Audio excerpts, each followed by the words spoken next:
All right, so I got the old square body out, and I'm over at Matt's house. There's his, his golf cart, motorcycle. He's got a lot of crap. And there is his $1,000 square body. And we are, as you can see by the engine hoist, we're about to pull that motor out of there.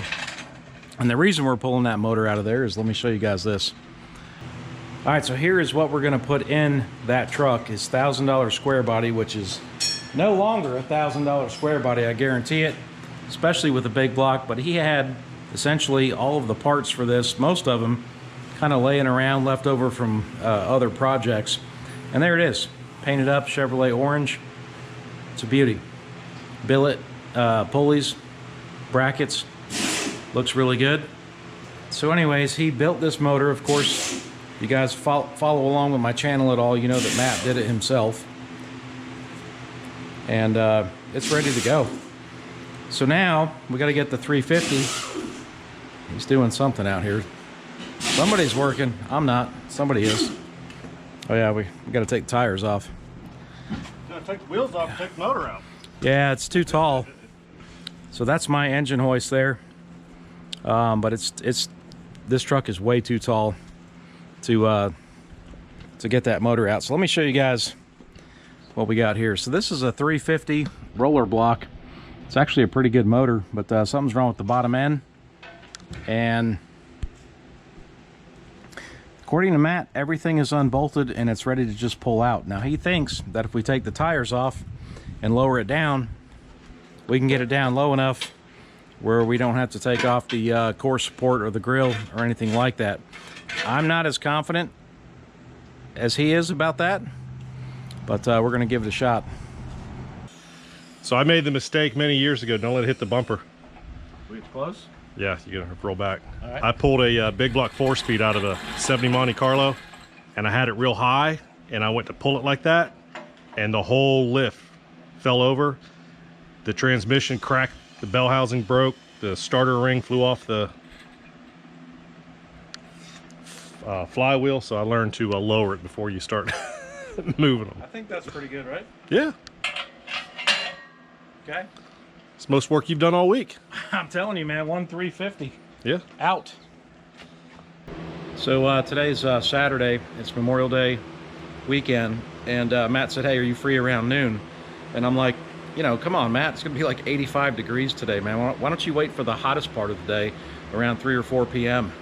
Just kind of messing with him. But man, when he gets it in his head, he does not quit. And I like that about him, because I'm more sit in the chair and kick back, drink a beer, get stuff done little at a time. But man, he really gets it done. So hopefully you guys can read that, but I actually got him that sign. Matt's Garage, this is where shit gets done. Established 1982, which is the year of the square body truck. And that fits him perfectly because, like I said, he gets it done. All right, I don't know if you guys, can you guys see Matt in there? He's actually in the engine compartment. That's funny. These things are so nice. They're so, yeah, there's a lot of room, man. Very spacious. Spacious accommodations. You got a beer holder right here. You got a inner fender. Is that what that's for? That lip to hold your beer? Yeah, it'll hold a 6-pack. They make them in 6-packs?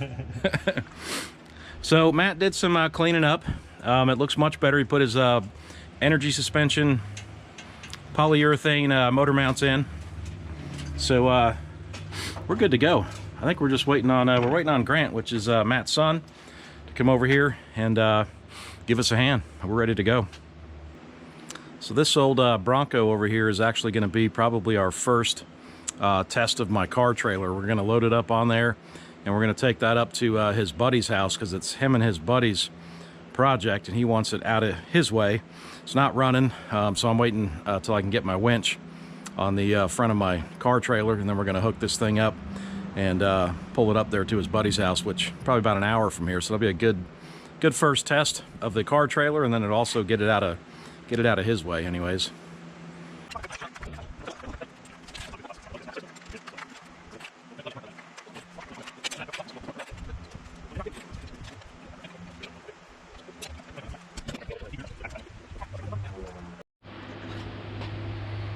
Well, she's almost in.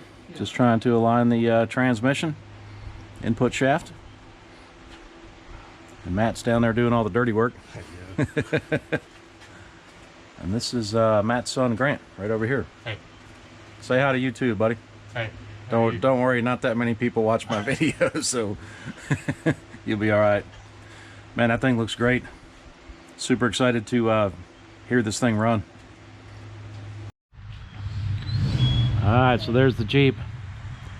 Fast forward a couple of weeks since we dropped that 454 into Matt's truck, and holy crap, listen to that thing. Just driving in my backyard like he owns a joint.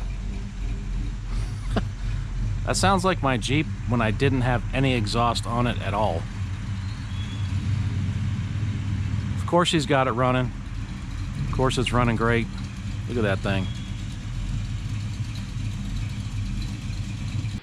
All right, so the last time you guys saw this, we were in the video, we were just putting it in, and obviously permanently mounted, and looks really, really cool. gotta love this, man. Radiator shroud mounted by zip ties. I noticed you don't have a breather element in there, but a little bit of tape. Well, I got my piece over here, but I ordered the oil fill cap.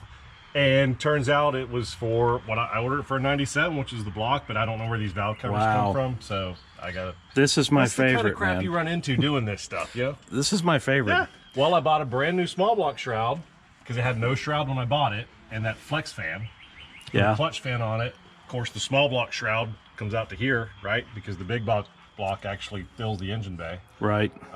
So I got that, but it doesn't match, because I have no idea what radiator was in it. So we got zip ties, and we're good. So give us a quick rundown, man, on the internals of this motor, because it sounds amazing. Well, first of all, look how it fits, right? Yeah. I mean, like it was made to fit in there. Yep.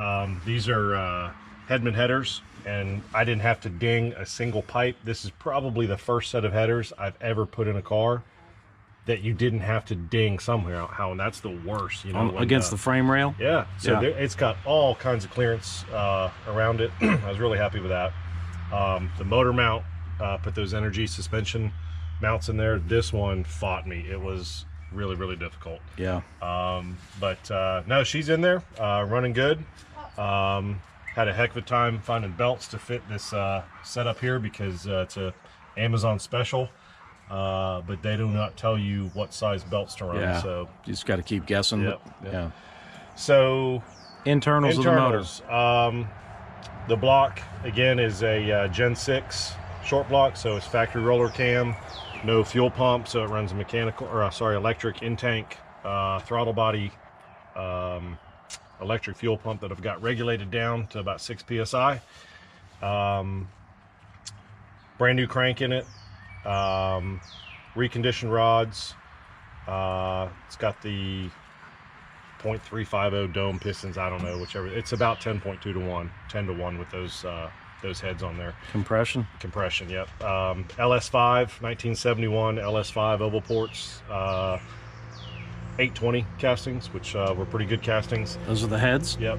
I left the small valves in there, so they still have the 206, 172. I didn't put the 219, 188s in them. Upgraded springs for the custom roller, or semi-custom, which is really cool. You need to add that. I'll send you the clip. So I got the cam from Clay Smith, and it's their 221, 249 grind, specifically for the oval ports. And on the end of it, it says custom ground for Matt O'Donnell, which I thought was just a really That is cool. Yeah, well, you paid for that, brother. Well, I hope I never see it again, because if I ever see it, that means the motor's apart. I never want to see it again, but I thought that was a really cool touch. And you waited, man, a long time for that. I did. It took a while for them to get the core blanks and the grind on it. So. Clay Smith cam? Clay Smith, yep. Custom made, right, to your semi-custom. specs? Yeah? Well, no, he makes it for these heads specifically. I got you. Semi-custom grind. Okay. Currently got the Edelbrock 650 ABS Thunder series that was on the small block on it right now. Okay. It runs good. Air filter's good and secure. Good and secure. That's not going anywhere. And, you know, I'm going to buy you a present, and I'm going to get you a new air filter, man. Brand new motor. It probably won't go on it, but Still dialing it in. This is one of those Jegs air gap manifolds. Got a smoking deal on that. Really happy with that. No leaks at all. No I leaks mean, at all. sounds great. What kind of horsepower torque you think you're pushing? So that carb is limiting the horsepower a little bit. Probably going to end up going with a 750 or maybe even an 800 or 850 double pumper on it. So that cam, those heads, that compression, it should be 475 horse, maybe close to 500. Wow, 500 horsepower. That's awesome. Well, like I said, you know, it's an honest 450. I know, right? They always, you always think they make more than they do, but I mean, totally tuned. Well, I mean, this gives it like 20 horsepower. That's easy. Each one of them. Yeah, each one of them is 20. So that's 20, 40, 6, 80 right there. 80 horsepower. Yep. Should be around 550, 575 torque. Oh, man, that's cool. So it's a total waste of a motor in this truck.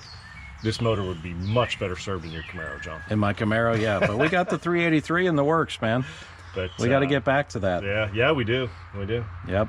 But and I'm about to publish a video to kind of explain in greater detail the delays with that. But that's self-inflicted. Another story for another day. Fully self-inflicted. Yep. All right, man. Let's fire this thing up. Let's hear it, and then I'm gonna walk around to the exhaust pipes. And it's got the same old 2 1/4 inch exhaust on it right now that was on the 350, the small block. Yeah. So it's leaking. It's not ideal. I'm going to run 3-inch full exhaust on it. Yes. Which is the next step. Because there's always another step, no matter how much you get done. So, guarantee this thing just fires right up. There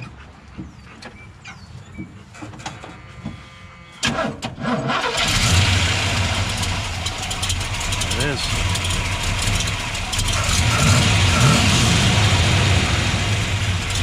Let me walk around here to the exhaust.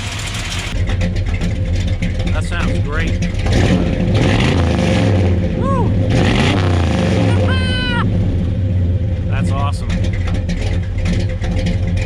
Gotta be honest, man, that thing sounds great. I mean, really, really good. Strong motor. Like I said, it sounds like my Jeep. Remember when we started my Jeep the first time with no headers? Yeah. Well, I'm sorry, it had headers, no exhaust or mufflers. And that's how this sounds with mufflers on it. Amazing difference.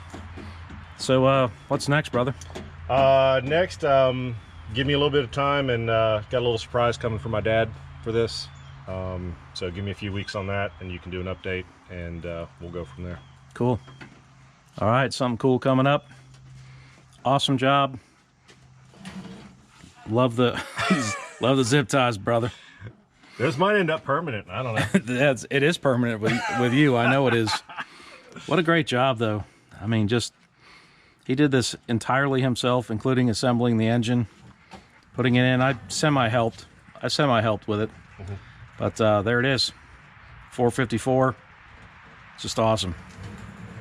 All right, next update, Matt's truck, coming soon.